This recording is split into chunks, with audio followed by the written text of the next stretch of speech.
역경을 만난 어떤 사람이 있었습니다. 하나님, 어떻게 해야 할지 모르겠습니다. 제발 제가 해야 할 일을 말씀을 통해 가르쳐 주십시오. 간절히 기도한 다음에 성경책을 펼쳤습니다. 그러니까 성경책을 딱 펼쳐가지고 처음 딱 눈에 들어오는 구절이 하나님이 나에게 주시는 말씀이다. 그게 하나님의 뜻이다. 이래 생각을 하고 성경책을 딱 펼쳤더니만은 마태복음 27장 5절이 나왔습니다. 유다가 은을 성소에 던져놓고 물러가서 스스로 목매어 죽은지라. 원하는 구절이 아니었는 것 같은데 잘못됐나 해서 다시 한번 기도하고, 이럴 수는 없어. 하나님, 제가 다시 한번 할 테니까 이번에는 제대로 인도해 주십시오. 그렇게 기도하고 다시 한번 성경책을 딱 펼쳤더니만은 요한복음 13장 21절이 나왔습니다. 네가 하는 일을 속히 하라. 저는 좀 우습던데 여러분들은 안 웃음. 첫 번째 구절이 가룟 유다가 목매어 죽은 구절이 나왔습니다. 그 두 번째 구절은 네가 하는 일을 속히 하라, 이런 말씀이 나왔습니다. 우스갯 이야기죠. 누가 만들었는지 모르겠지만은 아마 이런 뜻을 담고 있는 이야기인 것 같습니다. 하나님께서 우리를 인도하실 때에 이런 방법으로 마치 점치듯이 성경을 또 그런 용도로 써서 하나님의 뜻을 구한다는 것이 이게 얼마나 엉터리냐, 이걸 얘기를 하기 위해 가지고 누군가가 만든 재미난 이야기입니다. 그런데 기독교 역사를 보면은 이게 그냥 우스갯 얘기가 아니라 아주 중요한 뭔가 문제를 결정을 해야 되는 상황 속에서 이 비슷한 방법으로 하나님의 뜻을 구하고 또 결정을 했던 안타까운 예가 있습니다. 1700년대에 영국에서 그 타락한 영국 사회를 참 영적으로 각성시키고 영적인 큰 부흥을 일으켰던 두 인물이 있습니다. 한 사람은 감리교의 창시자라고 알려진 존 웨슬리, 또 한 사람은 그의 절친한 친구였던 조지 히필드입니다. 이 두 사람은 다 옥스퍼드 대학을 나온 당대의 최고 가는 수재였습니다.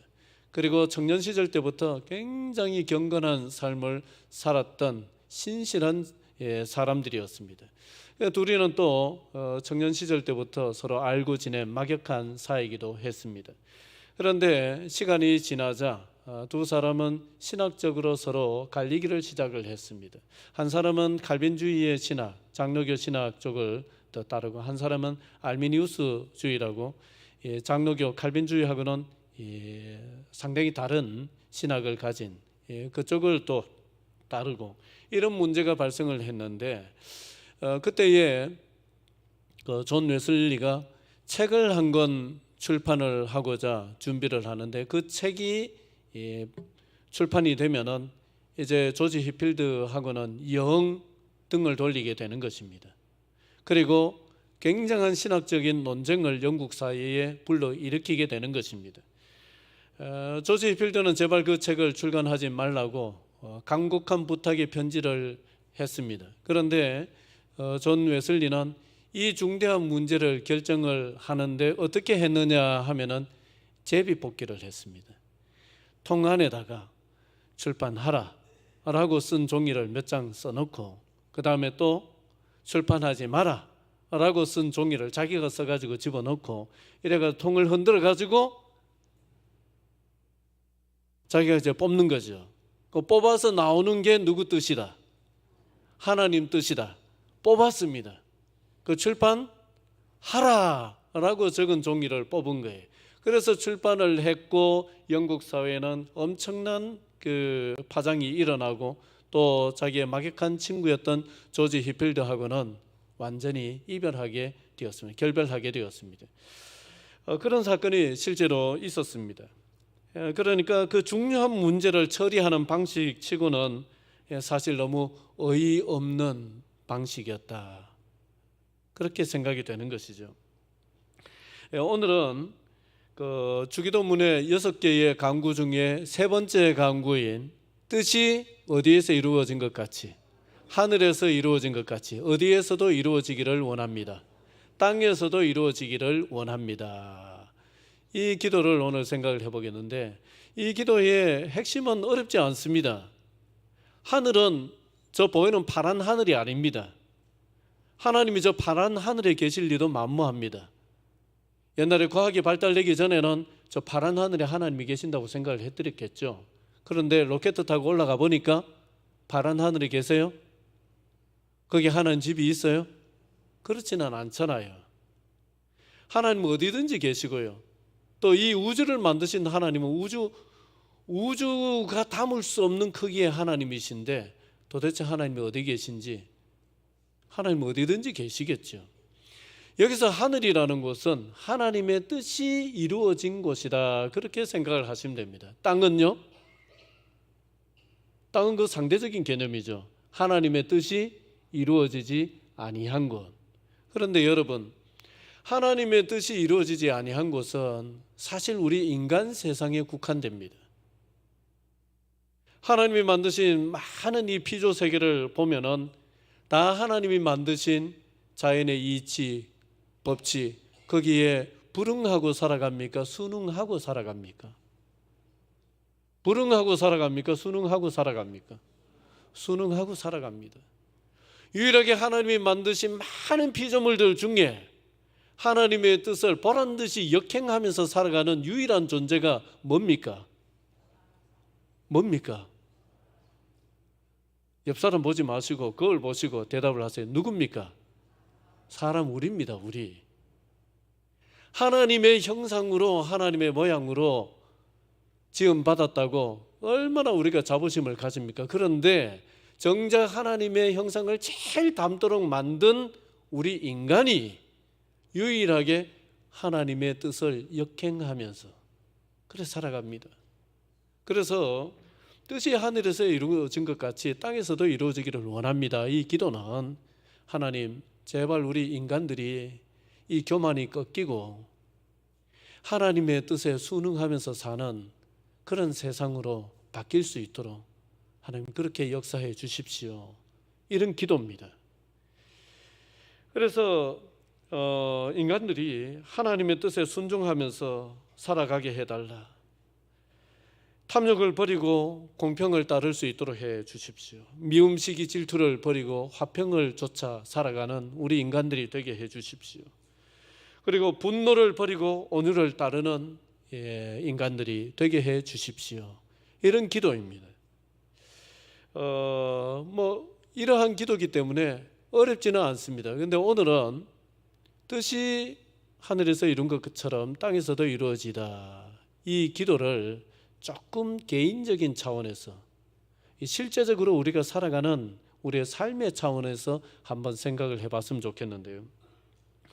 우리는 살아가면서 하나님의 뜻을 궁금해할 때가 있습니다. 하나님의 뜻을 알고 싶을 때가 있습니다. 많이 있겠지만은 요약을 해보면 한 두 가지로 요약이 되지 않겠나 싶습니다. 첫 번째는 뭐냐 하면은, 어느 학교에 원서를 넣어야 되지? 가게를 어디에다가 열어야 되지? 어떤 직장을 선택해야 되지? 이런 뭔가 인생의 중요한 기로에 섰을 때, 선택의 기로에 섰을 때에 우리가 하나님의 뜻을 궁금해합니다. 하나님의 뜻은 어디에 있습니까? 어떤 것이 하나님의 뜻입니까? 이래 물어볼 때가 있죠. 그 다음에 두 번째는 이해하기 힘들고 받아들이기 어려운 일을 만났을 때, 그럴 때에 참 모르고 당하는 게 더 고통스럽잖아요. 그래서 왜 하나님이 이런 일을 나에게 주십니까? 하나님의 뜻이 뭡니까? 그럴 때 우리는 하나님의 뜻을 궁금해합니다. 여기서 첫 번째의 경우를 먼저 생각을 해보면, 우리가 중요한 선택을 할 때에 도대체 하나님의 뜻이 뭘까 알고 싶죠? 그럴 때는 어떻게 해야 되느냐? 어떻게 해야 되느냐? 여러분들이 평소에 듣던 얘기와는 다른 얘기를 하겠습니다. 그럼 뭔가를 선택해야 될 때 우리가 어떻게 해야 되느냐? 같이 해볼까요? 그냥 선택해라. 그냥 선택해라. 네 마음에 드는 쪽을 선택해라. 이것도 따라 해봅시다. 네 마음에 드는 쪽을 선택해라. 누가복음 10장 42절을 한번 볼까요? 자, 같이 읽습니다. 시작. 몇 가지만 하든지 혹은 한 가지만이라도 족하니라. 마리아는 이 좋은 편을 택하였으니 빼앗기지 아니하리라 하시니라. 우리가 아는 이야기죠. 마리아와 마르다 이야기입니다. 예수님이 이 집에 찾아오셨는데 누구는 일한다고, 누구는 예수님 대접하기 위해서 일한다고 바빴습니까? 마리아입니까? 마르다입니까? 마르다가 예수님 대접하겠다고 일한다고 분주합니다. 근데 누구는 도와주지 않아요. 동생 마리아가 도와주질 않아요. 마리아는 뭐 하고 있어요? 예수님 발 앞에서 거기서 이렇게 하면서 예수님 말씀을 듣고 있단 말이죠. 그러니까 마르다가 보니까 밑갈스러운 거예요. 나는 이렇게 땀을 막 피지땀을 흘리면서 일하는데 저 동생이 돼가지고는 도와주지도 않고 거들떠 보지도 않고 저는 예수님 옆에서 막 그냥 편하게 말씀 듣고 있고, 그래서 막 입이 이만큼 튀어나와가지고 예수님께 불만스러운 얘기를 했죠. 그때 예수님이 하셨던 말씀입니다. 몇 가지만 하든지 한 가지만이라도 족하니라. 마리아는 이 좋은 편을 택하였으니 빼앗기지 아니하리라. 여러분, 이 말씀을 많이들 오해를 하는데 마리아가 더 좋은 쪽을 택했다, 니는 안 좋은 쪽을 택했다, 기왕이면 말씀 듣는 좋은 쪽을 택해야지 왜 일하는 쪽을 택해가지고 그 고생하느냐, 이런 말씀으로 오해하기 쉬운데 그런 말씀이 아닙니다. 그런 말씀이 아닙니다. 이 말씀은 어떤 것을 선택했든지 각자 자기 좋은 것을 선택하지 않았느냐, 네가 그것을 선택했으면 그 선택한 것을 네가 행하면 되지 왜 동생이 선택한 걸 가지고 문제를 삼고 그렇게 하느냐. 각자 자기가 좋은 쪽을 선택했으면 그 선택에 대해서 자기가 최선을 다하는 것이고 그 선택에 대해서 책임도 누가 지는 것이다? 자기가 지는 것이다. 자기가 선택했으니까. 그런 의미의 말씀입니다. 이해가 되십니까? 하나님의 뜻이라는 것은 여러분, 옛날에 장터에서 이렇게 자판 하나 책상 같은 거 해놔놓고 여기에 공기 몇 개 해놔놓고 이렇게 슉슉슉슉 뭡니까 이게? 뭐라고 부릅니까? 야바이라고 부르죠. 슉슉슉 해가지고 알아맞추라는 거예요. 그러니까 알아맞추면 돈 따고 못 알아맞추면요 걸었던 돈 다 잃고. 하나님의 뜻이라는 것을 꼭 야바이 비슷하게 생각을 하는 사람들이 있어요. 여러분, 하나님의 뜻이라는 것은 여러 개 중에 하나 딱 감춰져 있는데 그걸 알아내야만 되지 못 알아내면 내 인생에 크게 문제가 생기고 그런 야바이 같은 게 아닙니다. 여러분, 하나님의 뜻은 그런 게 아닙니다. 하나님의 뜻이라는 것은 뭐냐? 굉장히 큰 테두리가 있습니다. 살인하지 말아라, 도둑질하지 말아라, 거짓 증거하지 말아라. 이런 그 테두리만 벗어나지 않는다면 그 안에서는 누가 마음껏 선택을 할 수 있어요? 누가 마음껏 선택할 수 있어요? 내가 마음껏 선택할 수 있어요. 에덴 동산에 하나님께서 많은 과실나무를 만들어 놓으셨어요. 몇 개 따먹을 수 있습니까? 다 따먹을 수 있습니다. 뭐만 안 먹으면 돼요? 선악을 알게 하는 나무의 열매만 안 먹으면 됩니다. 그게 큰 테두리입니다. 그것만 안 넘어가고 그 안에서는 뭐든지 내가 자유롭게 오늘은 이거 따먹고 내일은 저거 먹고 자기 마음대로 할 수 있는 거예요. 여러분, 하나님께서 우리를 로봇으로 만드셨습니까? 자유의지가 있는 존재로, 선택의 자유를 누릴 수 있는 존재로 만드셨습니까? 우리의 선택의 자유를 누릴 수 있는 존재로 만드셨어요. 우리가 선택할 수 있습니다. 그러나 하나님께서 금하시는 그걸 넘어서지 않는 한도에서 우리가 선택하면 됩니다. 그게 하나님의 뜻이에요. 그걸 자꾸 하나님의 뜻이라는 것을 마치 야바이 하는 것처럼 알아맞혀야 되고 이런 것으로 이해할 필요가 없어요. 어떤 분이 조건이 괜찮은 직장이 나타났어요. 그래도 하나님의 뜻이 뭔지를 기도해보라고 목사님이 그러시더라. 그래가지고 기도했습니다. 하나님, 이 직장에 들어갈까요? 말까요? 기도했더니만은 하나님이 들어가라고 자기한테 응답을 주시더라는 거예요. 그래서 그 직장에 들어갔어요.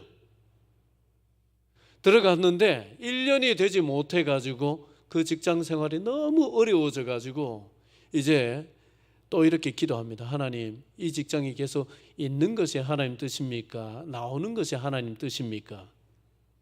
그래 또 기도했어요.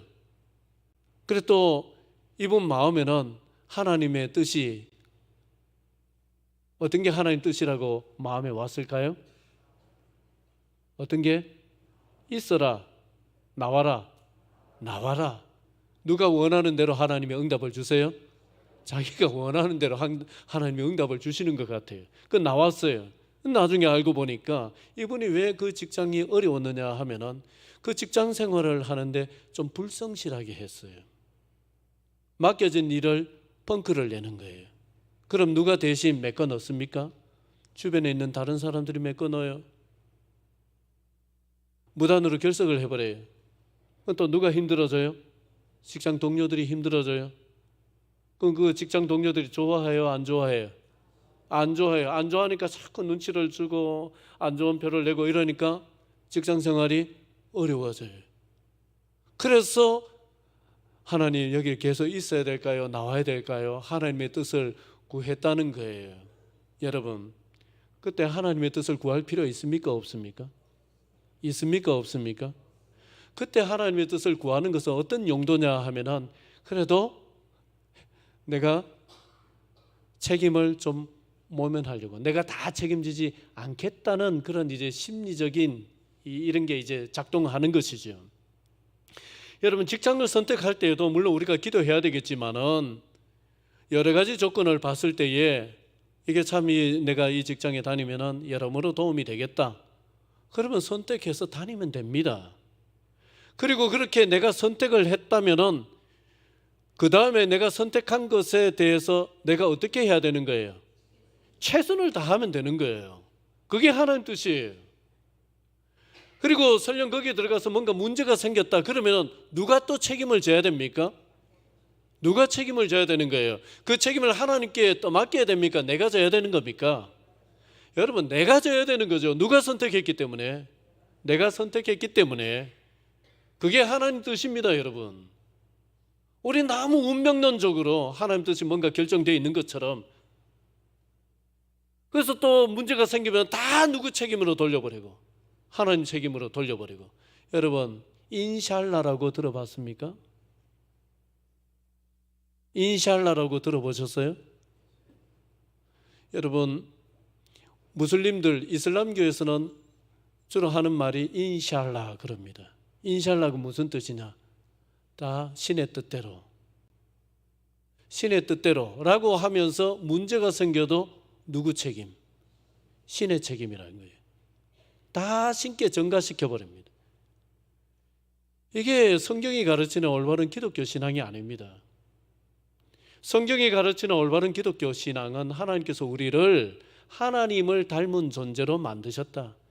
하나님을 닮은 굉장히 주체적인 존재, 내가 결정을 하고 내가 선택을 해낼 수 있고 이런 존재, 이런 성숙한 존재로 만드셨지 아무것도 선택을 하질 못하고 이게 무슨 하나님의 뜻이 무슨 야바이처럼 감춰져 있는데 그걸 알아내야만 되고 이런 운명론적이고 이런 기계적이고 이런 존재로 우리를 만들지 않으셨다는 거예요.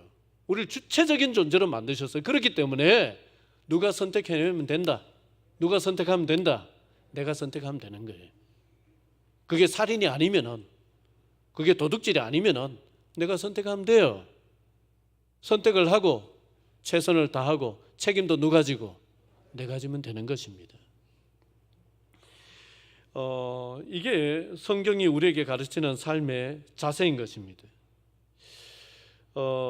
그럼에도 우리가 선택을 앞두고 기도해야 되는 이유는 뭐냐 하면은 욕심에 끌리는, 내가 끌리고 있는가, 그걸 스스로 알아차리기 위해서 기도해야 되는 거예요. 사람은 자꾸 욕심에 끌려서 예를 들었던 것처럼 자꾸 하나님의 뜻을 왜곡을 시킵니다. 하나님이 진짜 응답을 주셨는지 안 주셨는지, 스스로가 이게 하나님 나에게 응답을 주셨다라고 스스로 그렇게 자기 자신을 세뇌를 시켜버립니다. 누구 유리한 쪽으로? 내 유리한 쪽으로. 뭐가 발동하기 때문에? 욕심이 발동하기 때문에. 그래 놓고 문제가 생기면 또 누구 탓을 해요? 하나님 탓을 하니. 그러면 안 됩니다. 그래서 왜 기도해야 되느냐? 이런 오류에 빠지지 않기 위해서. 내 욕심에 끌리면서 하나님의 뜻을 마음대로 자의적으로 해석을 하고 이렇다 저렇다 내 마음대로 갖다 붙이는 이런 마음에 내가 끌리고 있지는 아니한 것, 그것을 감지해내기 위해서, 그것을 알아차리기 위해서 우리는 기도해야 되는 것입니다. 이것이 책임성 있는 삶의 자세, 하나님의 뜻을 쫓아서 살아가는 첫 번째 삶의 모습입니다. 다음은 두 번째 경우인데, 이해하기가 힘들고 받아들이기 어려운 일을 만났을 때입니다. 그럴 때 우리는 도대체 어째서 내가 이런 일을 겪어야 하는지, 하나님의 뜻이 무엇인지 고민하게 됩니다. 자, 오늘 본문에 나오는 마리아의 경우가 이와 비슷합니다. 자, 30절에서 31절을 한번 읽겠습니다. 자, 시작. 천사가 이르되 마리아여 무서워하지 말라. 내가 하나님께 은혜를 입었느니라. 보라, 내가 잉태하여 아들을 낳으리니 그 이름을 예수라 하라.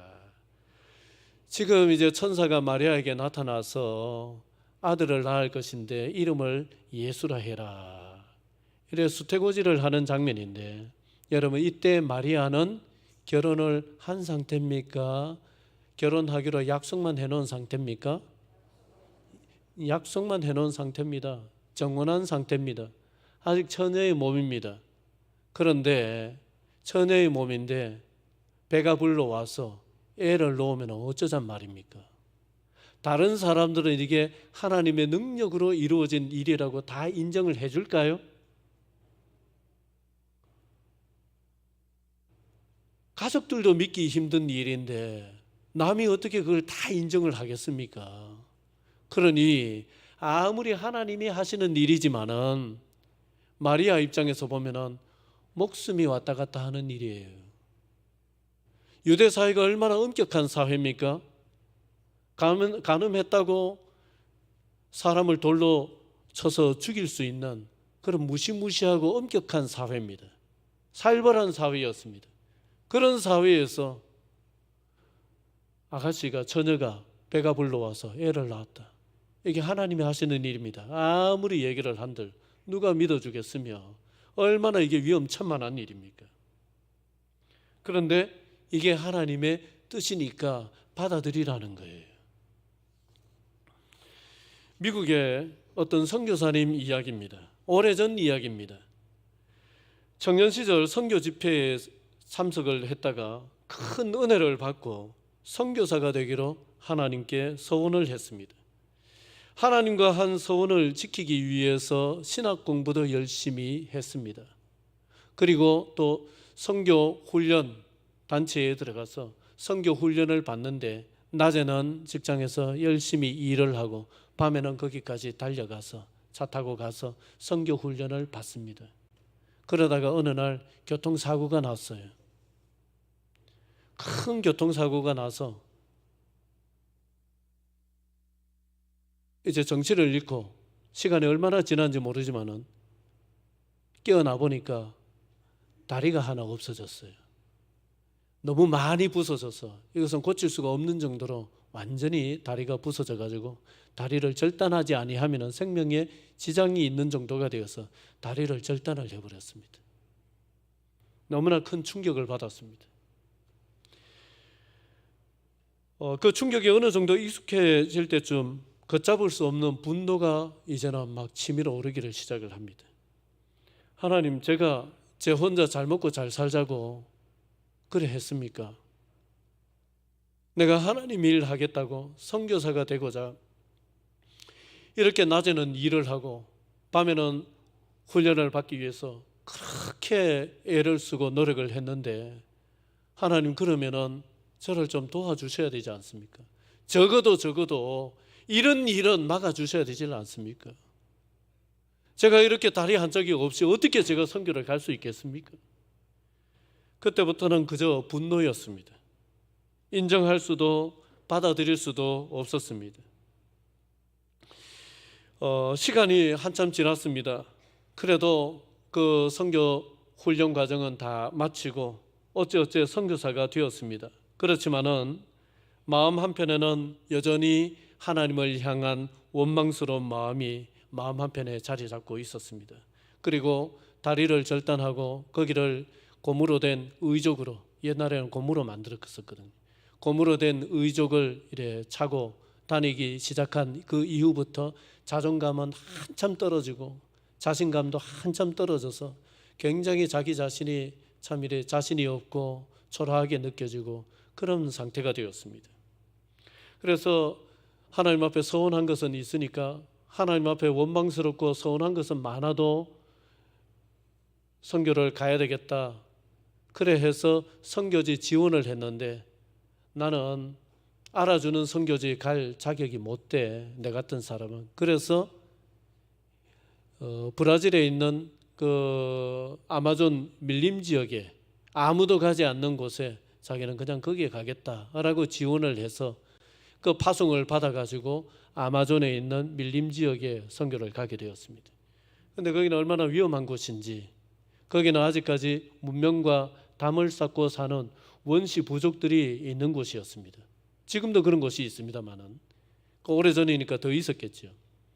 그래서 이 원시 부족들은 또 어떤 풍습이 있느냐, 적을 사로잡으면 공포감을 주기 위해서 식인 풍습이 있는 거예요. 여러분, 식인종이 그냥 사람 살을 먹고 살기 위해서 식인종이 아니고, 식인 풍속이라는 것은 상대에게 엄청난 공포감을 주기 위해서 맛배기로 그렇게 하는 것입니다. 그래서 그런 식인 풍습까지 있는 원시 부족이었습니다. 거기에 선교사가 돼가지고 들어갔는데 역시나 잡혔습니다. 그래서 이 선교사님을 꽁꽁 묶어가지고 이 사람들이 이제 식인 풍속을 행하기 위해 가지고, 그 의례를 행하기 위해 가지고 칼을 들어서 다리 한쪽을 내려쳤습니다. 다리가 뚝 깨끗하게 절단이 됐습니다. 깨끗하게 절단이 됐는데 이 원시 부족들이 기겁을 하고 소스라치게 놀라고 막 도망치기를 시작했어요. 어디를 자른 거예요? 의족을 자른 겁니다. 의족을 잘라봤자 피가 납니까? 피가 안 납니다. 사람 다리를 잘랐는데 그 사람이 소리도 안 질러요. 아프다고 소리 하나 안 지르고 피도 안 나고 무슨 이런 사람이 있나? 도대체 이것은 우리 같은 인간이 아니다. 막 기겁을 하고 사람들이 막 도망을 치고 숨기를 시작합니다. 그 의족을 처음 본 사람들이죠. 여러분, 그래서 그 사건 이후로 이 선교사님은 거기에서 신적인 존재가 돼가지고 이 선교사님의 말이면 다 통하는 거예요. 그래서 그 원시 부족들이 복음을 받아들이고 예수를 믿기를 시작하는 이런 놀라운 변화가 일어났는데, 그 사건을 통해서 이 선교사님이 나중에 깨닫게 된 거죠. 이해할 수 없었던 하나님의 뜻을 깨닫게 된 것입니다. 인정할 수도 없고 받아들일 수 없었던 하나님의 뜻을 깨닫게 된 것입니다. 물론 이것을 일반화 시킬 수는 없습니다. 그 선교사님에게서 일어났던 아주 특수한 상황이고 일입니다. 그렇지만은 여러분, 이 사건이 우리에게 말해주는 것이 뭐냐 하면은요, 우리 인간이 한 치 앞도 내다보지 못하는 우리 인간이 처음과 나중을 다 보고 계시는 하나님의 뜻이 마음에 든다, 마음에 들지 않는다 평가하고 있는 거예요. 한 치 앞도 못 보는 게 우리인데, 우리가 하나님의 뜻이 이게 맞니 틀리니, 하나님이 이럴 수 있나 저럴 수 있나 하면서 우리가 하나님을 평가하고 있는 것입니다. 여러분, 우리가 살아보면 알잖아요. 결국 누구 뜻대로 되게 되어 있습니까? 결국 누구 뜻대로 됩니까? 결국 하나님 뜻대로 됩니다. 아무리 거절을 해도 결국 하나님의 뜻이면은 옵니다. 아무리 오기를 간절히 바라고 손이 발이 되도록 빌고 해도 하나님의 뜻이 아니면은 안 옵니다. 결국 하나님의 뜻대로 됩니다. 아무리 몸부림쳐도 결국 하나님의 뜻대로 되는 것이 우리 인생살이고 이 세상에 돌아가는 모습입니다. 그리고 우리가 또 깨달아야 되는 것이 뭐냐 하면은 내 뜻대로 되는 것보다 하나님 뜻대로 되는 게 더 나아요. 그게 더 낫습니다, 여러분. 당장은 내 뜻대로 되지 않으면 속상하고 이해할 수 없고 원망스럽습니다. 하지만은 내 뜻대로 되지 않았기 때문에 다행인 줄을 아시기 바랍니다. 우리가 얼마나 근시한 적인지 모릅니다. 수많은 날을 살았어도 여러분, 오늘 오후에 일어날 일을 알고 여기 앉아 있습니까? 오늘 예배 마치고 점심 먹고 오후 예배 드리고 돌아가든지 간에 어떻든지 간에 오늘 오후에 무슨 일이 일어날는지 알고 여기 앉아 계십니까? 지난주하고 비슷하겠지. 다른 일이 일어날지 어떻게 합니까? 우리 모르는 거예요. 당장 오늘 오후에 일어날 일도 모르는 우리가 앉아가지고 하나님의 일을, 하나님의 뜻을 다 이렇다 저렇다 평가하고 내 마음에 들면은 좋다, 마음에 들지 않으면은 안 좋다 이러고 있다는 것이 얼마나 이게 모순된 일입니까? 얼마나 모순된 삶의 자세입니까? 마리아를 보십시오. 아무리 하나님 뜻이라 하지만은 어린 마리아에게는 너무나 가혹하지 않습니까? 그런데 마리아가 뭐라고 합니까? 38절 마지막 절 볼까요? 자, 같이 읽습니다. 시작. 마리아가 이르되 주의 여종이오니 말씀대로 내게 이루어지이다 하며 천사가 떠나가니라. 주의 무엇이오니? 여종이오니. 저는 주님의 종입니다. 제 삶의 주인은 주님이십니다. 저는 종이니까 주인된 주님께서 제 인생을 어떻게 사용을 하시든지 주님의 뜻이니까, 주님의 선한 계획이 있을 거니까 주님이 원하시는 대로, 주님의 뜻대로 그대로 제 인생에 행하시기를 바랍니다. 그런 뜻 아닙니까? 이해하기 힘들고 어려워도, 아니 목숨이 위태로울 수 있는 위험천만한 일이라도 하나님의 뜻이면은 받아들이겠다. 우리는 수도 없이 주기도문을 하면서 뜻이 하늘에서 이룬 것처럼 땅에서도 이루어지다라고 기도해 왔습니다. 그러면 그 기도대로 우리가 살아야 됩니다. 주님의 뜻이 하늘에서 이룬 것처럼 나에게도 주님의 뜻대로 행하시기를 바랍니다. 그렇게 살아야 됩니다. 말씀을 맺도록 하겠습니다. 옛날 우리나라나 중국이나 왕이 사는 그 왕도에서 기류를 재서 천리 안에 있는 땅을 경기라고 불렀습니다. 거기에 우리는 도자를 붙여가지고 서울 근방에 있는 땅을 뭐라고 불러요? 경기도라고 부르죠. 그 경기라는 말이 왕이 사는 그 주변 땅을 경기라고 우리나라도 그렇게 불렀고 중국도 그렇게 불렀습니다.